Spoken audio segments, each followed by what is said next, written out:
हर हर महादेव। आज बात सुनाने वाली हूँ आप लोग को बैसाख महीने की जो छत दान करते हैं उसका क्या महत्व है, इसके बारे में कथाएं सुनाऊंगी। तो आप लोग कथा जरूर सुनिएगा। तो चलिए शुरू करते हैं। प्लीज़ मेरे चैनल बने रहे, चैनल सब्सक्राइब, वीडियो को लाइक कर दे। कमेंट में जो भी पूजा से रिलेटेड हो आप कमेंट में लिख सकते हैं। तो चलिए शुरू करते हैं। प्लीज़ मेरे चैनल बने रहें। यह कथा सुन राजा ने श्रीदेव से प्रश्न किया कि हे ब्राह्मण, बैसाख में छत्र दान करने का क्या महत्व है, कृपा करके विस्तार पूर्वक बताइए। राजा के इस प्रश्न पर श्रुतदेव जी ने कहने लगे कि जो कोई धर्मात्मा बैसाख मास में व्याकुल महात्मा को छतरी दान करता है उनको अनंत फल मिलता है। मैं एक प्राचीन इतिहास कहता हूँ, सुनो। सतयुग में हेमकांत नाम का एक बंगाल देश का राजा था। राजा कुश केतु का पुत्र था। वह अत्यंत बलवान था और वह राजा एक समय शिकार खेलने वन में गया। वहाँ पर अनेक मृग और सुगरों को मारता हुआ दोपहर में बहुत थक गया तो मुनियों के आश्रम में पहुँचा। उस समय सतीर्थ नामक ऋषि ध्यान लगाए हुए समाधि अवस्था में बैठे थे। उनको यह भी मालूम नहीं हुआ कि आश्रम में कौन आया और वो निश्चिंत बैठे रहे। उस आए हुए राजा को कुछ भी सम्मान नहीं किया। इस पर राजा को बड़ा क्रोध आया और वह ऋषि को मारने के लिए आगे बढ़ा। तब ऋषि के शिष्यों ने उसे रोका और कहा, अरे दुर्बुद्धि, सुन, हमारे गुरु समाधि स्थित होकर बैठे हैं, उनको यह भी पता नहीं कि बाहर क्या हो रहा है, इसलिए क्रोध करना उचित नहीं है। तब राजा क्रोधित होकर कहने लगा कि हे ब्राह्मण, मैं थक गया हूँ और तुमने मेरा अतिथि सत्कार भी नहीं किया।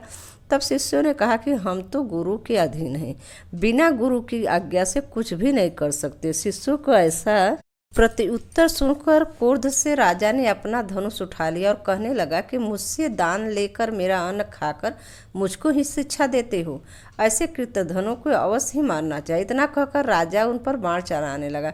इसी से वहाँ शिष्य भयभीत होकर भागने लगे तो राजा के सैनिकों ने उनको चारों ओर से घेर लिया। राजा ने उनमें से 300 शिष्यों को मार दिया और शेष भाग गए। जब आश्रम में कोई न रहा तो सैनिकों ने आश्रम की सब वस्तुएं लेकर खूब भोजन किया। सायंकाल राजा जब अपने घर आए तो उसके पिता के कुशकेतु ने यह सब वृत्तांत सुनकर पुत्र को बहुत निंदा की तथा उसको घर से बाहर निकाल दिया। जब राजा हेमकांत वन में चला गया तो वहाँ अत्यंत व्याकुल होकर इधर उधर फिरने लगा और ब्रह्महत्या उसे सताने लगी। इस प्रकार उस दुरात्मा को फिरते हुए 28 वर्ष बीत गए। तब एक दिन श्रीत नाम से ऋषि बैसाख मास में तीर्थ यात्रा करते हुए उस वन में आए और धूप से व्याकुल होकर मूर्छा खाकर गिरकर पृथ्वी पर गिर पड़े। देवयोग से हेमकांत ने ऋषि को मूर्छा खाकर गिरते हुए देख लिया और उनके मन में बड़ी दया उत्पन्न हुई। उसने ढाक के पत्तों को एक छतरी बनाकर मुनि के सिर पर लगाई और अलुम्बू का जल पिलाया।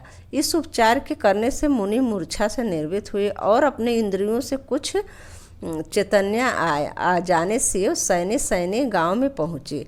इस पुण्य के प्रभाव से उनकी 300 ब्रह्महत्याएं क्षण भर में दूर हो गई।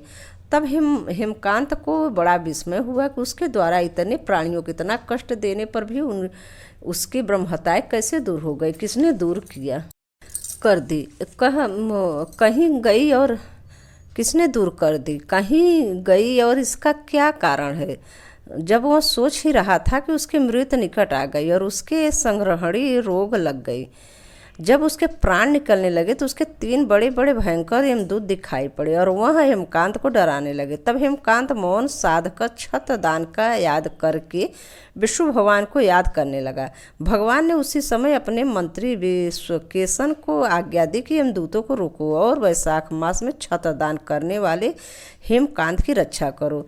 उसने अति बड़े बड़े पाप किए हैं परंतु उसने धूप से व्याकुल मूर्छित मुनि की रक्षा की और वैशाख मास में छत्र दान किया, इससे निष्पाप हो गए। कथा यहीं पे समाप्त होती है। कहते हैं बैसाख मास में जो भी छत्र दान करते हैं उनको इसका फल मिलता है। तो आप लोग दान जरूर करिए। तो रखती हूँ। हर हर महादेव। धन्यवाद।